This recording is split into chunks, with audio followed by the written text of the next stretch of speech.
Andy, we always start by looking back. Another disappointing defeat last weekend. TNS now back-to-back defeats, bottom of the table, but still very much within touching distance of the two teams immediately above you.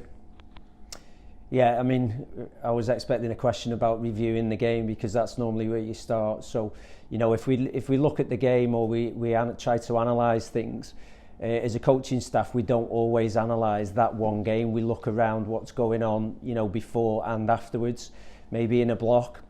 So the moment where we are, as you say, it's back-to-back defeats. Last week was hugely disappointing in the sense that we felt that was a winnable game and points on offer. This weekend was different. As I've said before, there is a gulf in this league between the top teams and everybody else, and we saw that again at the weekend. You know, we were down to 10 players for 30 minutes, and during that period we only conceded one goal. We go in at half-time 3-0 down, everybody's thinking, well, this could be 6, 7 or 8. So in terms of where we are and what we've got, the players are doing fantastically well. You know, I want to start by praising them. Their efforts, their commitment, their togetherness to keep coming back every single week. It would be really, really easy for us to get disillusioned and downhearted. It would be really easy for us to be getting beat 6, 8s and 10s every single week, but they're not. This is a group of players that are highly committed. This is a group of players that are interested in developing and learning about the game, and as coaching staff we have to respond to that. So again, you know, we've talked about end results. The end result, you know, for those people that follow statistics, we'll say that Cardiff City won 4-0 and TNS got beat again. We never ever look at it like that. We're always looking at the positives. We're trying to find the progress.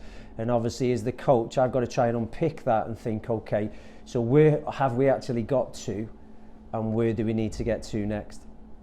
And you refer to the gulf. There is obviously a top three in the league, and the defeat last weekend was to Cardiff City. It's another team from the capital this time round. They're also in that top three. Cardiff Met. That goes without saying, it will be another tough one for the New Saints FC women.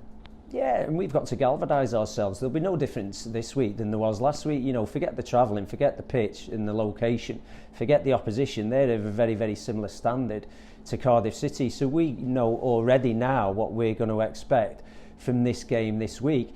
The reality is, as a coach, you've just got to control your controllables and you've got to come up with, you know, your plan of action for that, and that's what we'll do.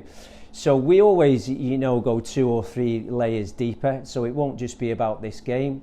For us, it'll be about, okay, how are we actually developing our players? What are we doing technically to help our players get better for next week's game or the week after?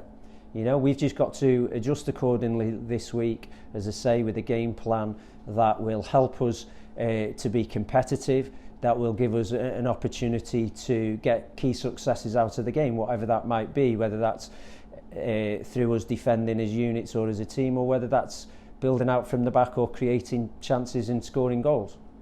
We've already made reference to the league table and statistics and the fact that Cardiff Met sit in that top 3 in the women's system at the moment in Wales. How do you motivate your players to believe that they can go into that game and get something from it?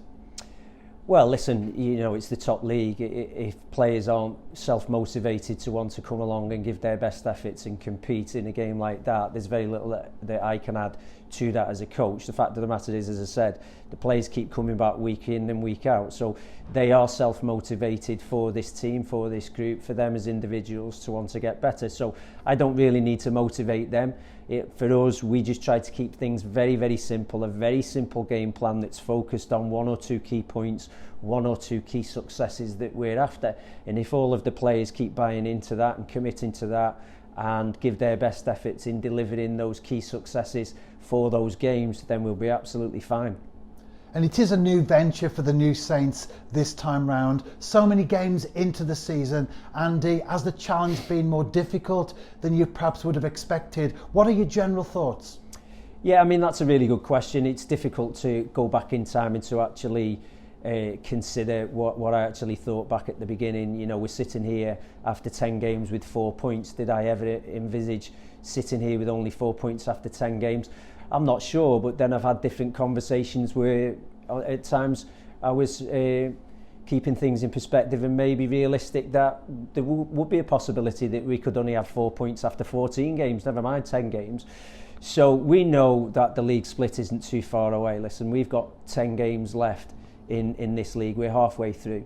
We've got 2 really, really challenging games left. We've got Cardiff Met at the weekend. We've got Swansea in 3 weeks' time.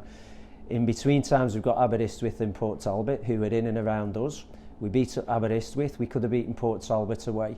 Then we go to the league split, and it's going to be dog eat dog for that round robin at the end. We obviously will be in the bottom 4 now. I think mathematically that's going to be where we will be. So we know that we out of those 10 games, potentially there are 8 games that we can win. So that's how we will be looking at things at the moment. That's where we'll be sort of motivating our players. That's where we'll be generating our focus. That doesn't mean that we won't pay respect to Cardiff, Met and Swansea. Of course we will, because we want to give a good account of ourselves and do our best. And obviously, who knows, goal difference might be important at the end of the day. So we've got to take care of those 2 games as well. But in terms of a 10-game stretch, as I say, potentially, you know, if we've got ourselves in the correct position, there are 8 games there that we can win. And before you take to the field on Sunday, a couple of training sessions, do you have your starting 11 already in mind, or based on what you see, will there be places up for grabs?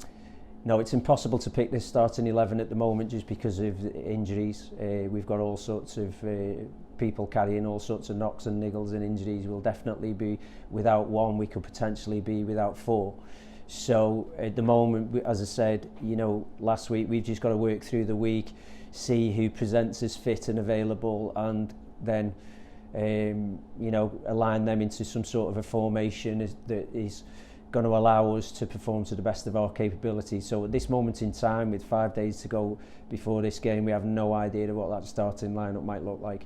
Well, that leads into the next question, which was the availability situation. It seems that it's very much wait and see. Well, it is, you know, as I say, there's plenty of walking wounded, you know, so some of these things, when you're not in and around the club every single day to get treatment, are difficult to shake off. You know, our players have all sorts of commitments during the day, whether that's college, whether that's work, whether it is what it is. You know, they travel a lot, and we're not in and around where we can get, you know, that high level of care and treatment that maybe in a professional league that they will get. You know, James does a fantastic job. He's supported by Phil. You know, we're very grateful for what they can do, but the realism is that the players are only here once or twice a week to get that treatment, and ultimately that's not enough. So there's very little as a coach I can do about that. We just have to go with it and offer the players advice that they can take on board away from the club, and hope and cross your fingers that, you know, things fall into place and they get as fit as possible as quickly as possible.